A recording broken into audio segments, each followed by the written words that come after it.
Tere, mina olen Hando Tõnumaa, ma esindan sellist MTÜ-d nagu Terve Eesti Koostöökoda ning hetkel meil on käsil projekt, mille raames me oleme paljastanud keskkonnakuriteo Kohila vallas. Meil on tõendid, et rahvale on valetanud Rail Baltica, Keskkonnaamet, ehitusfirma, Trev2 Grupp ja Kohila vallavolikogu.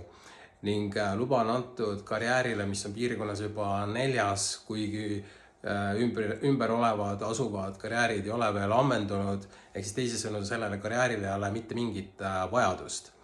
Ning meil on tõendid, et kõik 4 osapoolt on rahvale valetanud või ütleme siis tõega manipuleerinud.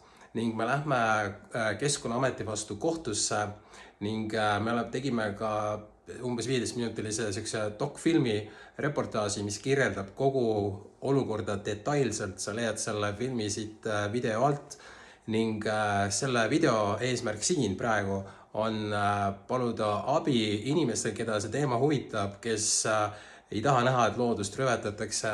Nagu me ütlesin, me läksime Keskkonnaameti vastu kohtusse, et meil on vaja advokaadi kulu kinni maksta ja kohtukulud, et igasugune abi on kasuks. Nimelt tähendab, kui sind kogu see teema huvitab, siis terveeesti.ee ma ootan ka kontakte ja kirju inimestelt või siis kogukondadelt ka teistest Eesti piirkondadest, kus on juhtunud olukord, kus Keskkonnaametist on saanud siis ehitusfirmade lobiorganisatsioon.